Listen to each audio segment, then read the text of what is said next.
ओम नमः शिवाय गुरवे सच्चिदानंदमूर्तये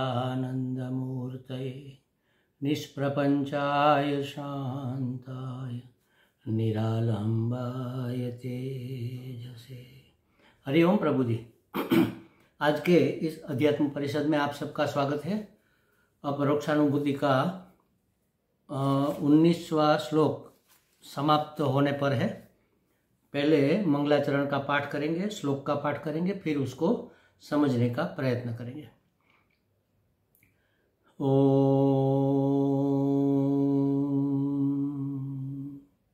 श्रीहरिं परमानंदं उपदेष्टारमीश्वरं व्यापकं सर्वलोकानां कारणं तं नमाम्यहम्। आत्मा ज्ञानमयः पुण्यो देहो मांसमयो शुचिः तयोरैक्यं प्रपश्यन्ति किमज्ञानमतः परम्। क्या कहते हैं कि आत्मा ज्ञानमयः पुण्यः, ज्ञान स्वरूप आत्मा पवित्र है, अत्यंत पवित्र है। देह मांसमय अशुचि, और ये देह मांसमय है और अपवित्र है। मांसमय देह अपवित्र है और ज्ञान स्वरूप आत्मा परम पवित्र है। तयोरैक्य प्रपश्यन्ति, उन दोनों का ऐक्य जो देखता है, माने कि आत्मा इस देह को ही जो आत्मा मानता है, अतः परम अज्ञानम किम, इससे बड़ा अज्ञान भला और क्या हो सकता है। माने कि यह सबसे बड़ा अज्ञान है। इस मांसमय पंच भौतिक शरीर को, स्थूल सूक्ष्म शरीर को आत्मा मानना, ये सबसे बड़ा अज्ञान है। मुख्य कारण इसमें बताया कि आत्मा ज्ञानमय है, ज्ञान स्वरूप है, और ये देह मांसमय है, माने ये स्थूल स्वरूप है। आत्मा चिन्मय है, देह जड़ है। देह दृश्य है, आत्मा दृष्टा है। और शास्त्र में कहा भी है, यद दृश्य तद जड़म, जो दृश्य है वह जड़ होता है। यद जड़म तद विकार्य, जो जड़ है वह विकारी है, और वह विनश्यति, वह नाशवान है, नाश होगा उसका। षड विकार होता है उसमें, जायत अस्ति जायते, जायते अस्ति वर्धते विपरिणमते अपक्षीयते और विनश्यति, ये षड विकार, जिसको हम ज़्यादातर जन्म मृत्यु इन दो शब्दों में समाविष्ट कर लेते हैं। जन्म से लेकर मृत्यु पर्यंत 6 विकार होते हैं। जायति माने जन्म, अस्ति माने रहना, वर्धते माने वृद्धि होना, विपरिणमते माने परिणाम को प्राप्त होना, परिवर्तित होना या विकार होना, अपक्षीयते क्षय होना, और विनश्यति नाश होना। तो ये नाशवान शरीर अमर आत्मा कैसे हो सकता है। मांसमय माने इसमें मांस, रुधिर, हड्डी, ये सब अपवित्र वस्तुएं इसके अंदर भरी पड़ी है।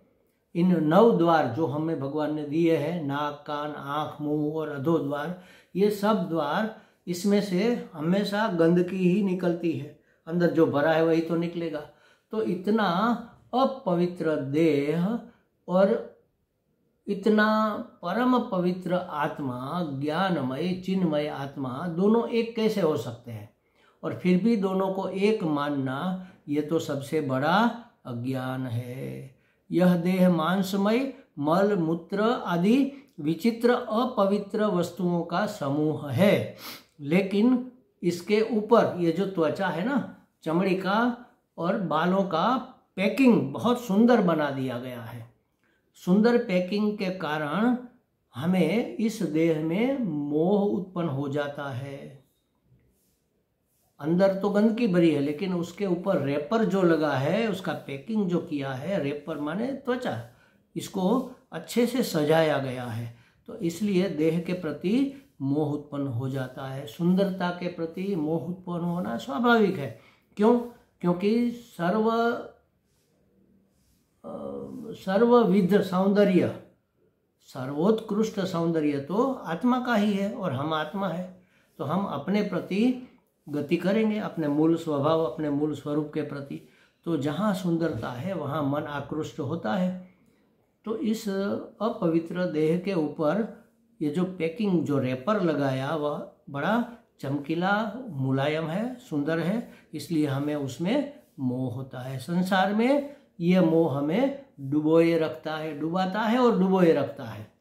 इस मोह के कारण ही हम, मोह माने अविवेक, जान नहीं पाना कि यह अपवित्र देह में नहीं हो सकता, क्योंकि यह देह तो मर्त्य है, आत्मा तो अमर है। यह अपवित्र है, आत्मा परम पवित्र है। यह दुखालयम अशाश्वतम।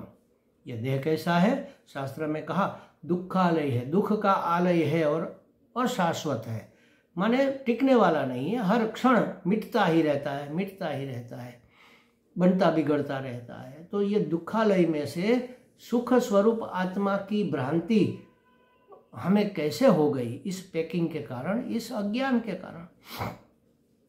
तो कहा कि लेकिन पैकिंग सुंदर होने से इसमें मोह उत्पन्न हो जाता है। मोह माने अविवेक हो जाता है, विवेक नहीं कर पाते कि ये मैं नहीं हो सकता। तो इस अविवेक के कारण हम संसार में डूबे रहते हैं। संसार माने इस मोह माया में, जबकि आत्मा तो परम पवित्र है, क्योंकि वह ज्ञान स्वरूप है और ज्ञान अग्नि ही स्वरूप होता है और अग्नि सबको भस्मसात करके पवित्र कर देती है। तो अग्नि की भांति ज्ञान भी सभी अपवित्रता को भस्मसात कर देती है, माने कि कर्म बीज को जला देती है, जन्म बीज को जला देती है और व्यक्ति को संसार चक्र से मुक्त कर देती है यह ज्ञानाग्नि। इसलिए गीता जी में भी कहा है, नहीं ज्ञानेन सदृशम पवित्रमिह विद्यते। ज्ञान के समान पवित्र करने वाला और कोई नहीं है। इस देह को, अपवित्र देह को अगर पवित्र करना है तो पानी से तो ठीक है, बाहर बाहर पवित्र हो जाएगा, मिट्टी, पानी इत्यादि पंच महाभूतों से, वायु से सूख जाएगा। आग में तपाओ, मतलब धूप में तपाओ तो तप के भी थोड़ा बहुत पवित्र हो सकता है। लेकिन ज्ञान की अग्नि से परम पवित्र हो जाता है। परम पवित्र का मतलब क्या है? जल से पवित्र हुआ लेकिन परम पवित्र नहीं हुआ, माने कि सर्वथा पवित्र नहीं हो सकते हम जब बीएड का अभ्यास अहमदाबाद में कर रहे थे, गुजरात विद्यापीठ में, तो इसके पहले तो हम कभी अहमदाबाद गए नहीं थे, रुके भी नहीं थे, मतलब ज़्यादा रुके नहीं, एक आध दिन शायद गए होंगे, रुके नहीं थे। तो जब हम बीएड करते, वहाँ की गर्मी माने कैसी गर्मी? त्वचा को जलाने वाली नहीं, उसको जैसे बॉईल करने वाली गर्मी। जैसे कुकर में डालकर हमने एक सीटी बजा दी तो अंदर जो व्यंजन पड़े हैं वह बॉईल हो जाते हैं, बाफ लगता है हमें, ऐसी गर्मी। तो वहाँ जब हम स्नान करके निकलते थे, अभी स्नान किया, अभी तो टॉवेल से हम अपना शरीर पोंछ रहे हैं, पोंछते पोंछते बाहर निकले, फिर से पूरा पसीना पसीना, स्वेडिंग हो जाता है पूरा। तो नहाने के बाद तुरंत ही पसीने का गंदगी शरीर के ऊपर आ सकती है। थोड़ी देर के लिए, क्षण मात्र के लिए या तो थोड़े समय के लिए पवित्र जल कर सकता है, फिर से वह गंदा हो सकता है, मैला अपवित्र हो सकता है। लेकिन ज्ञान से परम पवित्रता आती। परम पवित्रता माने ऐसी पवित्रता कि फिर अपवित्र होने का प्रश्न ही पैदा नहीं होता। मैं पवित्र होता हूँ, शरीर पवित्र नहीं होता, और मैं तो पवित्र हूँ ही, क्योंकि आत्मा परम पवित्र है। और ज्ञान से हम परम पवित्रता को प्राप्त हो जाते हैं, प्राप्त करते नहीं है, प्राप्त हो जाते हैं, परम पवित्र है ही। तो इसलिए कहा, नहीं ज्ञाने न सदृशम पवित्रम इह विद्यते। ये ज्ञान के सिवाय अत्यंत पवित्र, आत्यंतिक पवित्र करने वाली और कोई वस्तु नहीं है। और आत्मा ज्ञान स्वरूप है, इसलिए आत्मा परम पवित्र है। इसलिए आत्मज्ञान को स्वरूप ज्ञान को, ब्रह्म ज्ञान को राज विद्या कहा है। ब्रह्म विद्या राज विद्या है। राज विद्या राजगुह्यम पवित्रम इदम उत्तमम। ये राज विद्या है, राजगुह्य अत्यंत गूढ़ है और अत्यंत पवित्र। पवित्र इदम उत्तमम, सबसे श्रेष्ठ पवित्र ये ब्रह्म विद्या है, माने ज्ञान। ब्रह्म विद्या कह लो, आत्मविद्या कह लो, आत्मज्ञान कह लो, तो ज्ञान परम पवित्र है। तो जिस तरह से किसी वस्तु को एक बार, दो बार, बार बार पवित्र करना पड़ता है, व्यक्ति को माने शरीर को बार बार पवित्र करना पड़ता है, लेकिन ज्ञान से अगर हम पवित्रता को प्राप्त हो जाए तो फिर अपवित्र होने का सवाल ही नहीं होता, क्योंकि यह आत्यंतिक पवित्र है। तो जिसको जिस वस्तु से प्रयोजन रहता है वह उसे प्राप्त करने का प्रयत्न करता है। जिसे धन चाहिए उसे धन के लिए, और जिसे पद चाहिए उसे पद के लिए साधन करना होता है। हमें क्या चाहिए? धन, पद चाहिए। धन चाहिए, लेकिन धन से हमें क्या चाहिए? धन क्यों चाहिए? सुख के लिए। धन सुविधा तो दे सकता है, लेकिन सुख देगा यह कोई गारंटी नहीं है। धन से हम भोजन तो जुटा सकते हैं, लेकिन वह भोजन हमें सुखी करेगा इसकी कोई गारंटी नहीं है। हमारे एक महात्मा स्वामी, पूज्य स्वामी एक रसानंद जी महाराज जामनगर वाले, वो उदाहरण देते थे। हमारे यहाँ सौराष्ट्र में गांठिया नाश्ते में ज़्यादा इस्तेमाल किया जाता, फाफड़ा कह लो, गांठिया कह लो, तो ये ज़्यादा इस्तेमाल होता है। तो स्वामी जी कहते थे कि भाई भूख लगी है तो हम गांठिया लेने जाएंगे, किसी भी अच्छे से अच्छी दुकान पर जाए और कहे कि भाई हमें बहुत भूख लगी है, हमें सुखी होना है तो हमें गांठिया दो। वो कहेगा कि हम आपको बेस्ट गांठिया देंगे, लेकिन सूखी गांठिया दो। तो कोई गांठिया सूखी गांठिया नहीं होता, वो खाने से सुख होगा इसकी कोई गारंटी नहीं है। भूख मिटेगी ठीक है, लेकिन सुख होगा, हो सकता है उसको खाने से पेट में दर्द हो जाए, पेट में गैस हो जाए, वायु प्रकोप हो जाए, कुछ भी हो सकता है। तेल है तो फिर वो कोलेस्ट्रॉल बढ़ जाए, तला हुआ होता है ना। तो अपनी प्रकृति कैसी है और अपने प्रारब्ध के अनुसार हमें क्या फल मिलने वाला है। सुख दुख की प्राप्ति हमें प्रारब्ध के अनुसार होती है, सुख दुख की तो नहीं, लेकिन सुखी दुखी करने वाली परिस्थिति की प्राप्ति हमें प्रारब्ध के अनुसार प्राप्त होती है। वह परिस्थिति में आसक्त होकर उसमें ऐक्य करके हम सुखी दुखी हो जाते हैं। तो कहा कि जिसको धन चाहिए वह धन के लिए साधन करेगा, जिसको पद चाहिए वह पद के लिए साधन करेगा। और बिना प्रयोजन के साधन का निर्णय नहीं होता।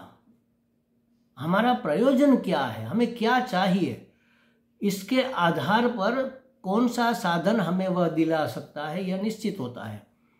हम भजन करते हैं भगवान का, क्यों करते हैं? जो हमें चाहिए वह उस साधन से प्राप्त करने का हम प्रयत्न करेंगे। हमें पुत्र चाहिए तो भगवान की भक्ति करते हुए हम भगवान से मांगेंगे, हे भगवान हमें एक पुत्र दे दो। अगर हम गरीब है तो लक्ष्मी जी की आराधना करके हम मानेंगे, हे लक्ष्मी माँ हम पर कृपा करो। अगर हम बुद्धू है, हमें विद्या की प्राप्ति करनी है तो सरस्वती माता की आराधना करके मांगेंगे कि हे विद्या हमें बुद्धि प्रदान कर दो, हमें विद्या, हमें ज्ञान प्रदान करो, ज्ञानमयी माता। संकट में पड़े हैं तो संकट मोचन का हम आराधन करेंगे। कोई जीवन में विघ्न आ रहा है तो विघ्नहर्ता गणपति का हम आराधन करेंगे। तो जो हमें चाहिए उस चाहत के अनुसार हमारा साधन निश्चित होता है, उसका निर्णय होता है। तो जिसे ऐसी स्थिति चाहिए कि जिसमें जन्म मृत्यु ही न हो, तो उसके लिए तत्व ज्ञान का उपदेश है। कुछ न कुछ जन्म से लेकर मृत्यु तक चाहते ही रहते हैं। जो हमने कहा ना अभी, हमारे स्वामी एक रसानंद जी महाराज, वो जहाँ आश्रम में रहते हैं, एक बहुत बड़े तालाब के किनारे उसका आश्रम है, सरोवर के किनारे, तो बहुत सारे पेड़ भी लगे हुए हैं। तो सुबह जैसे ही सूर्योदय होने की तैयारी होती है या तो सूर्योदय होता है तो इतने पंछी चहचहाहट करते हैं, इतना सुंदर वातावरण होता है। ची ची ची ची चिड़िया बोलती रहती है सुबह में और मन प्रसन्न हो जाता है। फूल खिलते हैं, हवा चलती है, पानी बहता है और चिड़िया चहचहा, इतना सुंदर वातावरण। तो स्वामी जी कहते हैं कि देखो जैसे ये चिड़िया बोलती है ना, वैसे हमारे अंदर भी एक चिड़िया बोलती रहती है, चाहिए चाहिए चाहिए चाहिए चाहिए चाहिए, हमें कुछ ना कुछ चाहिए। ये चाहत हमारी हमें शांत होकर बैठने नहीं देती, परेशान करके रखा है इस चाहत ने। एक के बाद एक इच्छा होती रहती है, कामना होती रहती है, चाहना होती रहती है। वास्तव में हम क्या चाहते हैं? वास्तव में हम चाहने से ही मुक्त होना चाहते हैं। इच्छा से मुक्त होने की इच्छा ही परम इच्छा है। कामना से मुक्त होने की कामना ही हमारी वास्तविक कामना है। तो अगर हमें यह चाहिए चाहिए से मुक्त होना है तो जन्म मृत्यु के बंधन से निवृत्त होना पड़ेगा, तो फिर से जन्म ही न लेना पड़े। तो इस तरह से मरो। कबीर कहते हैं कि हे मेरे मन मरो मरो, हे साधो मरो, इस तरह से मरो कि फिर मरना ना होए। माने मरने से पहले ही मर जाओ माने अपने मन को मार दो, अपने आप को भिखारी मत बनाओ, मांगने वाला मत रखो। कुछ नहीं चाहिए, जो है सो है, जो है वो पर्याप्त है, पर्याप्त से भी ज्यादा है। हमारे प्रारब्ध के अनुसार हमें जो मिला है, इतना सुंदर मनुष्य जीवन मिला है, और क्या चाहिए? इतना सुंदर मनुष्य जीवन भारत भूमि में मिला है, तो इससे और क्या चाहिए? इतना सुंदर जीवन भारत भूमि में शास्त्र की सन्निधि वाले एरिया में मिला है, और क्या चाहिए? इतना सुंदर जीवन हमें संस्कारी भूमि में गुरु की सन्निधि मिली है, और क्या चाहिए? गुरु की सन्निधि के साथ साथ हमें सदशास्त्र प्राप्त हुआ है, तो इससे बड़ा नसीब और क्या हो सकता है? और फिर भी हम इसका सदुपयोग अगर नहीं कर पाते हैं तो हमसे बड़ा बेवकूफ और कौन होगा? इतने ईश्वर कृपा हुई है, गुरु कृपा हुई है, शास्त्र कृपा हुई है, अब हमें सिर्फ अपने ऊपर कृपा करना बाकी है। आत्म कृपा करेंगे तो ये सब कृपाएं फलीभूत हो जाएगी। सर्वविध दुखों की आत्यंतिक निवृत्ति हम चाहते हैं और परम आनंद की अवाप्ति। हर एक मनुष्य क्या चाहता है? परमानंद की प्राप्ति और दुख की आत्यंतिक निवृत्ति। आत्यंतिक माने दुख ऐसे जाए धूम दबाकर ऐसे भागे कि वापस मुड़कर कभी न आए। इसको कहते हैं दुखों की आत्यंतिक निवृत्ति। और परम सुख की अवाप्ति, हमारे जीवन समग्र में सुख ऐसे व्याप्त हो जाए, परम सुख माने सब सुख उसी के अंदर समा जाए, ऐसे सुख की अवाप्ति। तो यह कहाँ से मिलेगा? इसका साधन क्या है? ब्रह्म विद्या ही इसका साधन है। ज्ञान मात्र ही हमें इस तरह से मुक्त कर सकता है, परम ज्ञान की प्राप्ति और दुखों की आत्यंतिक निवृत्ति करा। यह परमार्थ का मूल प्रयोजन है। परमार्थ हमें क्यों करना है, इसका मूल प्रयोजन है आत्यंतिक निवृत्ति दुखों की और सुखों की अवाप्ति। यह प्रयोजन जिसका भी हो उसे अपने को पहले देह से पृथक जानना चाहिए। अगर ये हमारा उद्देश्य है, ये हमारा ध्येय है, लक्ष्य है, तो यह मैं नहीं हूं, ऐसा सबसे पहले जानना पड़ेगा। जो भ्रम है उसका निवारण करना होगा कि यह देह मैं नहीं हूं, यह सबसे पहले उसको जानना पड़ेगा। देह से मैं पृथक हूं। वैसे भी जो मेरा होता है वह मैं नहीं होता।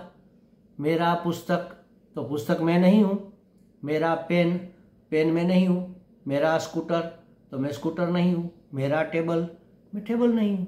जो मेरा होता है वह मैं नहीं होता। तो इस देह को हम ऐसे बुलावे में क्या मान बैठे हैं? कभी मैं कहता हूं, कभी मेरा कहता हूं। अरे आज मेरा शरीर बहुत दुख रहा है, मेरा कह दिया, तो यह मैं कैसे हो सकता है? फिर भी कहते हैं कि आज मेरी तबीयत बिल्कुल ठीक नहीं है, मेरी कह दिया। फिर कह दिया कि आज मैं बीमार हूं। अरे बीमार तो देह है, पीड़ा देह को हो रही है, मैं कहाँ उसमें इन्वॉल्व हो गया, उसको हम मिला देते हैं। केवल हड्डी मांस चाम आदि स्थूल देह से नहीं, संस्कारात्मक सूक्ष्म देह एवं अज्ञानात्मक कारण देह से भी अपने को पृथक करना पड़ेगा। इससे नहीं, इसके अंदर रहे हुए सूक्ष्म शरीर मन बुद्धि चित्त अहंकार और इंद्रियां पंच प्राण माने पंच जो आवरण हमारे हैं, पंच कोश, उसको जानकर उससे भिन्न, उसको जानने वाला, उसको टिक्का देने वाला मैं हूँ, परम चैतन्य मैं हूँ, यह हमें जानना चाहिए। तो वाचस्पति मिश्र ने लिखा है कि एक उपदेश होता है और एक आदेश होता है। आदेश माने आज्ञा, जिसको उपदेश के अर्थ में भी इस्तेमाल किया जाता है। उपदेश तो हम पढ़कर भी सुन लेते हैं, जान लेते हैं, कहीं से यूट्यूब में सुनकर भी समझ लेते हैं, लेकिन गुरु से जो मिलता है वह उपदेश आदेशात्मक होता है कि भाई ऐसा करो, इसी में तुम्हारा सुख है, इसी में तुम्हारी दुख निवृत्ति है। तो एक होता है उपदेश, एक होता है आदेश। उपदेश प्रयोज्य के प्रयोजन के अनुकूल होता है, जो प्रयोजन है उसके अनुकूल उपदेश होता है। जैसे कोई मार्ग पूछे तो हम मार्ग बता देते हैं, जो पूछा वह बता दिया, इसको कहते हैं उपदेश। कोई समाधि सुख चाहता है तो उसे योग साधना बता दिया, यह हो गया उपदेश। किंतु आत्मा में आज्ञा माने आदेश में प्रवक्ता के प्रयोजन के अनुकूल क्रिया होती है। प्रवक्ता जो कहता है, जो आदेश देता है माने गुरु, उसकी इच्छा के अनुसार जो प्रवृत्ति होती है उसको आदेश कहते हैं। इसमें आज्ञा देने वाला का प्रयोजन होता है कि अरे तुम्हें मुक्त होना है, मैं कहूँ वैसा करो, मेरा यह प्रयोजन है कि मैं तुम्हें मुक्ति तक पहुंचा दूं। तो शास्त्र आज्ञा नहीं उपदेश देता है, लेकिन हमें उस उपदेश को आज्ञा समझकर अपने जीवन में अपनाना होता है, तभी हम मुक्त हो पाते हैं। जिसे संपूर्ण अज्ञान की निवृत्ति तथा स्वस्वरूप की प्राप्ति करनी है, जन्म मृत्यु से मुक्त होना है, अमरत्व की अवाप्ति करनी है, जो परिच्छिन्नता के द्वंद्वों से मुक्ति चाहता है, उसे चाहिए कि वह तत्व ज्ञान प्राप्ति के लिए प्रयत्न करे, और उसके लिए जो करना है करे। माने दैवी संपत्ति का विकास करे, सदगुरु के सदन में निवास करे, गुरु का शरणागत होकर शास्त्र का अध्ययन करे और अपनी साधना को आगे बढ़ाए। तो उसको देह से आत्मा के पृथकत्व का विचार कैसे करना चाहिए, अब यह पुनः बताया जा रहा है 20वें श्लोक में। आत्मा प्रकाश स्वच्छ देहस्तामस उच्यते तयोरैक्यं प्रपश्यन्ति किमज्ञानः मतः परम्। आत्मा प्रकाशः स्वच्छ, आत्मा प्रकाशक है और स्वच्छ है, प्रकाशक, प्रकाश देने वाला, प्रकाशित करने वाला। और देह तामस उच्यते, वह तामस है, तमोगुण का कार्य है, प्रकाश्य है, वह प्रकाशक है, यह प्रकाश्य है।